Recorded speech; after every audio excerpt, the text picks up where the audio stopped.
You've touched a tree before. You touched it and walked away. Something you could not see and could not feel started inside your body the moment your hand met that bark, and it was still going 7 days later. And the thing you touched is not what you think it is. The question nobody asks is why. What is a tree doing to your body without a single chemical pill? The answer involves what wood is actually made of, what is happening underneath every forest floor, and why the oldest living thing on Earth has never aged a single day. Hold your hand out in front of you. Look at your fingertips. You have touched thousands of things today. A doorknob, a coffee cup, your phone, the fabric of your clothes. You have never touched a single one of them, not once in your entire life. The electron clouds around the atoms in your skin repel the electron clouds in everything you reach for. Electromagnetic force pushes back across a gap that never closes. What you feel as contact is force across empty space. Every texture you have ever known, every handshake, every surface you have pressed your palm against electromagnetic repulsion. Your brain interprets the force as touch, but the gap is always there. So when you put your hand on a tree, your skin does not meet the bark, but something does cross that gap, not through contact, through the air between you. And the physics of what crosses that gap is the first thing nobody ever explains. Trees release molecules into the air around them, not occasionally, constantly. These are volatile organic compounds, molecules with low enough molecular mass and high enough vapor pressure to transition from liquid to gas at ordinary temperatures and atmospheric pressure. That is a physics threshold, not a biology one. Whether a molecule becomes airborne depends on intermolecular forces, how tightly the molecules grip each other. Below a certain molecular weight and above a certain vapor pressure, the molecule escapes into the gas phase. Alpha pine, beta pine, D-limin, 18-cineol. These molecules are light enough and loosely bound enough to float. They have a name, Phi-on sides, and that word does not mean what people selling essential oils want you to think it means. It was coined in 1928 by a Russian biologist named Boris Tolkin, and it literally translates to exterminated by the plant. These are chemical defense weapons. Trees manufacture them to kill bacteria, fungi, and insects that threaten the tree's survival. The tree is not releasing pleasant aromas. It is waging chemical warfare on everything small enough to be destroyed by airborne molecules. Here is the physics that matters. Once these molecules enter the gas phase, they follow the same rules every gas follows. Fixed law of diffusion. Molecules move from regions of high concentration to regions of low concentration along a gradient. The tree is the source. Maximum concentration at the bark surface. The air around the tree is the gradient field. Concentration drops with distance according to an inverse relationship. 1 hectare of pine forest, about 2 and 1 or 2 acres, releases roughly 5 kilos of pheansides into the air every single day. 5 kilos of antimicrobial molecules diffusing outward, sterilizing the atmosphere as they go. Forest air contains 200 to 300 bacterial cells per cubic meter. City air contains thousands. The diffusion field around the tree is in a measurable sense a sterilization zone. When you stand near a tree, you are standing inside this diffusion cloud. When you touch the bark, you are at the point of maximum concentration. Your lungs pull roughly 6 to 8 L of air per minute at rest. Each breath carries these molecules across the thin membrane of your alveoli and into your bloodstream. The physics is simple: gas phase diffusion into a low-pressure biological system. The consequences are not simple at all. Once these molecules cross into your lungs, something measurable happens. In 2009, a research team led by Dr. Ching Li at Nippon Medical School in Tokyo exposed human subjects to fights and measured what happened to their immune cells over the following weeks. Natural killer cells, a specific class of lymphocytes whose function is to identify and destroy tumor cells and virus-infected cells, showed significantly increased activity. Not for hours, not for a day. The increase in natural killer cell activity lasted more than 7 days from a single exposure. Extended exposure over 2 or 3 days in a forest produced effects lasting more than 30 days. The same studies measured adrenaline and noradrenaline concentrations in subjects' urine and found significant reductions. The stress hormones that drive your fight or flight response physically decreased in the presence of these diffusing molecules. Think about that. Molecular compounds following a concentration gradient through an air gap, entering through the respiratory system, and altering the behavior of specific immune cells for weeks. Not relaxation, not fresh air, not placebo. Physics, diffusion physics, delivering a measurable biological result. But there is a second mechanism operating through the same tree at the same time. Electron transfer. A tree is an electrical conductor. Its root system is in direct contact with the Earth's surface, which carries a net negative charge, a charge maintained by the global electrical circuit, driven by roughly 2,000 active thunderstorms happening at any given moment around the planet. When your conductive skin contacts a grounded conductor, charge flows. Electrons move from the Earth through the tree into your body. A study published in 2013 measured what this does to human blood. Grounding increased the zeta potential on red blood cells, the electrical charge on the cell surface that determines how strongly cells repel one another. Higher zeta potential means your red blood cells spread apart rather than clumping. A measurable change in blood viscosity from electron transfer through a tree trunk connected to the ground beneath your feet. There is a third layer, and this one is a trick your own nervous system plays on you. Thermal conductivity. Wood conducts heat roughly 1,000 times more slowly than metal. When you wrap your hand around a metal railing on a cold morning, the metal rips heat from your skin. It feels freezing. Wood does not do this. Your hand stays warm, and your brain reads that warmth as comfort, as the object giving you something.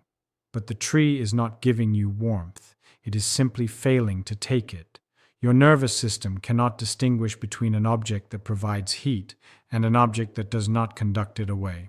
Thermophysics creating a neurological illusion of warmth that has nothing to do with the tree and everything to do with conductivity coefficients. So 3 physics mechanisms: molecular diffusion, delivering antimicrobial compounds along concentration gradients, electron transfer modifying blood cell charge through a grounded conductor, thermal conductivity, generating an illusion of comfort in the somatosensory cortex. All measurable, all operating through the air gap between your skin and the bark, not metaphor physics. Now I want you to think about the tree itself. You have been thinking about what it does to you. Think about what it actually is. A mature oak weighs around 10,000 lb. Conservation of mass, one of the oldest principles in physics, says that weight came from somewhere. Every atom in that trunk existed before the tree did. So where did 10,000 lb come from? Well, the obvious answer is the soil. Roots go deep, pull material up, material becomes tree. That feels right. And a man named John Baptist Van Helmont thought so too. In 1648, he designed one of the most elegant experiments in the history of biology. He dried 200 lb of soil in an oven, weighed it precisely, and placed it in a large earthen pot. He planted a 5B willow sapling. Then he covered the pot with a perforated tin lid to keep out dust and airborne debris for 5 years. 5 years. He watered that tree with nothing but rainwater or distilled water. He kept the system controlled. He was meticulous. When he finally uprooted the tree and weighed everything, the willow had grown to 169 lb. It had gained 164 lbs of solid mass, bark, wood, roots, branches. He dried the soil and weighed it again. It had lost less than 2 ounces. 164 lbs of mass had appeared, and it had not come from the soil. Van Helmont concluded it must have come from the water. Reasonable guess water was the only thing he added. But think about this more carefully. Water is H2O, hydrogen and oxygen. Hydrogen is the lightest element in the universe. 1 proton, 1 electron, almost no mass at all. And wood. The hard, dense structural material of a tree is made of carbon. Carbon is a heavier atom, 6 protons, 6 neutrons, 6 electrons. Roughly 50% of the dry weight of any tree is carbon atoms. Not hydrogen, not oxygen. Carbon. Where is the carbon coming from?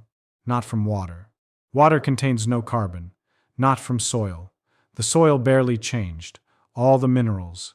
A tree pulls from the ground. Calcium, potassium, magnesium, phosphorus, iron together account for only 1 to 2% of total dry mass. Trace amounts.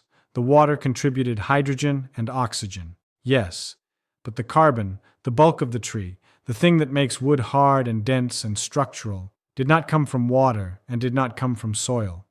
Van Helmont had eliminated 2 answers. He was stuck. And the right answer was in the most literal sense surrounding him. So where did it come from? This is a genuine physics puzzle, and the answer is one of the most beautiful in all of science. It came from a gas, carbon dioxide, CO2, a molecule that makes up just 0.04% of the atmosphere. An invisible trace gas hanging in the air around Van Helmont's experiment the entire time he was running it. Trees pull carbon dioxide through tiny pores on their leaves called stomata. Inside the leaf, they strip the carbon atom from the CO2 molecule, chain those carbon atoms together into glucose, C6, H12, ZO6, and release the leftover oxygen. That released oxygen is your breathing air. Every breath you take exists because a tree somewhere stripped carbon from the atmosphere and discarded the oxygen as waste. But the mechanism of that stripping, this is where the physics is remarkable. Put your hand on the nearest wooden surface right now. A desk, a door frame, a shelf.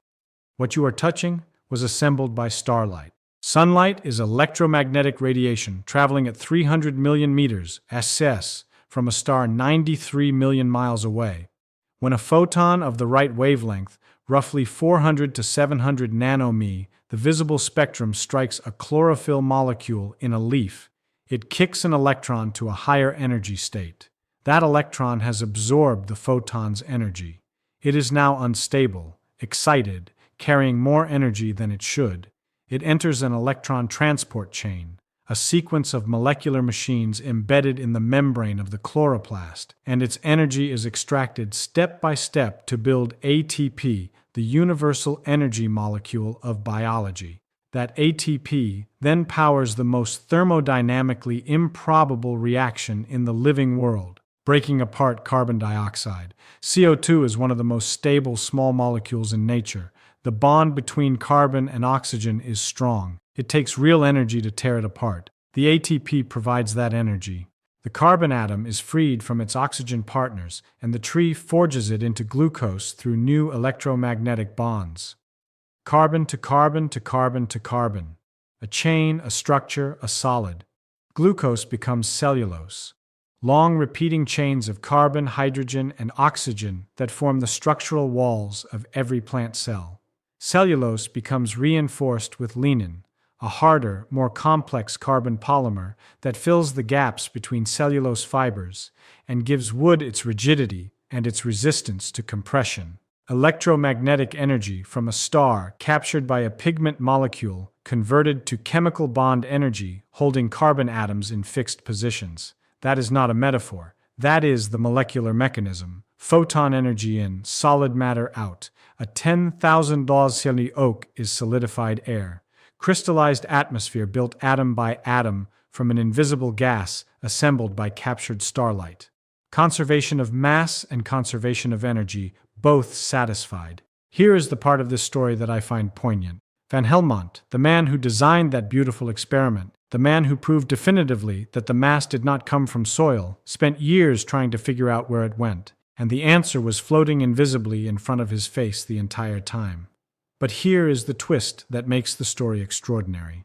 Van Helmont coined the word gas. He derived it from the Greek word chaos to describe the invisible vapors he kept encountering in his chemical experiments. He was the first person in history to recognize that there were different kinds of invisible air, that carbon dioxide was a distinct substance, different from regular atmosphere. He invented the word for the very thing that held his answer, and he still missed it. The man who named gases could not see that a gas was building his tree. Think about that. Every plank of wood in your house, every page of every book you have ever held, every forest on this planet, all of it was once invisible carbon dioxide drifting through the atmosphere. When you touch a tree, you are touching centuries of electromagnetic energy from a star, locked into chemical bonds between carbon atoms pulled from thin air. Here is what that means for you right now. Every breath you exhale contains carbon dioxide, CO2, leaving your lungs. Some of those carbon atoms were once part of food you ate, which was once a plant which pulled those atoms from the air, which got those atoms from air. You are exhaling atoms that have been through the cycle before.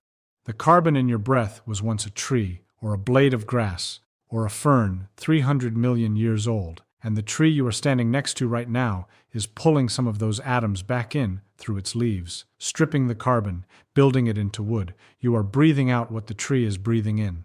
You are part of the same carbon cycle, the same physics, the same conservation law, running in opposite directions. But you have been thinking about this tree as if it were standing alone, a single organism, a solitary thing rooted in one place. It is not. And this is where the story changes. In the early 1990s, a young forest ecologist named Suzanne Simard was working for the British Columbia Ministry of Forests. Her job was to help improve forestry practices, specifically figuring out how to make replanted clear-cuts grow faster. The standard practice at the time was to strip everything, cut the commercial trees, bulldoze the remaining vegetation, plant rows of Douglas fir seedlings in clean soil, and the seedlings kept dying. Nobody could figure out why. They had sunlight, water, soil, space, everything a tree should need, but they died at rates far higher than seedlings growing in natural forests with older trees around them. Sim had an idea that her colleagues did not take seriously. She suspected the seedlings were dying because they had been cut off from something underground, something connecting them to all the trees. She proposed that trees in a natural forest were sharing resources through fungal networks in the soil, and that the clear-cut seedlings were starving because the network had been destroyed. Now you have to understand how this sounded in the 1990s. The prevailing model of forest ecology was competition. Trees compete for light, water, nutrients. The forest is an arena, every tree for itself.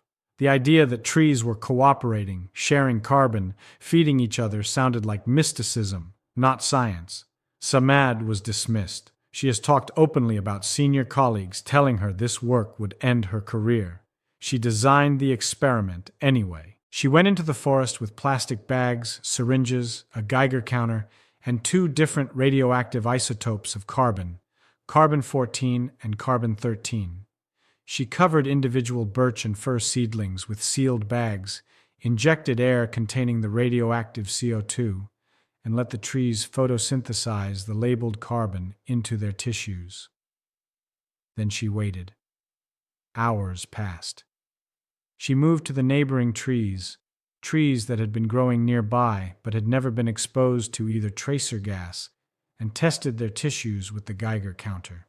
The counter clicked. Radioactive carbon was inside trees that had never been given any. Carbon was flowing between trees through underground pathways, not through the air. She had sealed the system, not through soil water. The isotope signatures were wrong for that, through something physical, something structural, connecting root system to root system beneath the surface. Sim has described the moment she saw the Geiger counter respond on an unexposed tree. She knew right then the network was real. The pathways are microaisal networks, fungal threads, high thinner than a human hair that grow from the tips of tree roots and extend outward through the soil, connecting one tree's root system to another's. A single fungal network can span an entire forest. 1 teaspoon of healthy forest soil contains miles of these threads, a density of connection that makes the network remarkably robust.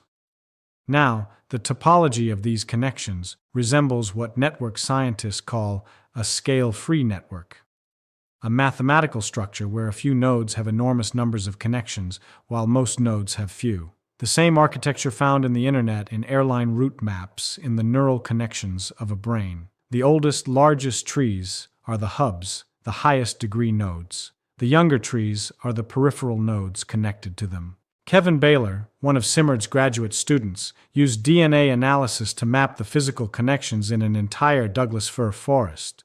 Virtually every tree was linked. The network was not scattered patches of connection. It was one continuous web, and the traffic flowing through this network is not trivial. Paper birch and Douglas fir exchange carbon seasonally. In summer, when young Douglas fir are shaded by the canopy and struggling to photosynthesize, birch trees send carbon through the fungal connections to sustain them. In winter, when birch has dropped its leaves and cannot make sugar, fir returns the favor. The network redistributes resources from surplus to deficit, a kind of equilibration across connected nodes driven by concentration gradients. The same diffusion physics that governs the phyton sides in the air governs the carbon flow underground. But it is not just nutrients. Chemical signals propagate through the network. When a Douglas fir is attacked by insects and sustains tissue damage, it releases defense compounds into the mycorrhizal network. Neighboring trees, including different species connected through the same fungal web, begin producing defense enzymes before the insects have reached them. Information transmitted through a physical substrate, not light, not sound. Chemistry traveling through fungal fiber in the dark beneath the forest floor. The oldest trees in a forest, SciMed calls them mother trees, function as the highest degree nodes in the network. They have the most fungal connections, the most resource flow, and they do something that surprised even Sim. They recognize their own offspring. Using DNA analysis, her team mapped which seedlings received the most carbon from which mature trees. Mother trees sent significantly more carbon to genetically related seedlings than to unrelated ones growing at the same distance. They also adjusted their root architecture, physically pulling back their own roots to make space for their seedlings to establish, and when a mother tree is dying, when disease or damage is killing it, it dumps its carbon reserves into the network, a massive pulse of resources pushed outward to the connected trees before the hub goes offline. A final act of distribution from a dying node. Think about that. A tree that recognizes its offspring, feeds them preferentially, makes physical space for them, and when it dies, sends everything it has left into the network for the others. Sim's work has been debated. Some researchers argue the scale and significance of network communication may be overstated in popular accounts, and they have published critiques. Simard and others have published detailed responses. This is how science refines itself. Claim, test, counterclaim, new data. But the core finding rests on solid experimental evidence. Trees connect underground through fungal networks. Carbon, water, nutrients, and chemical signals move between them. The network is real. Now, when you touch a single tree, you are not touching an individual.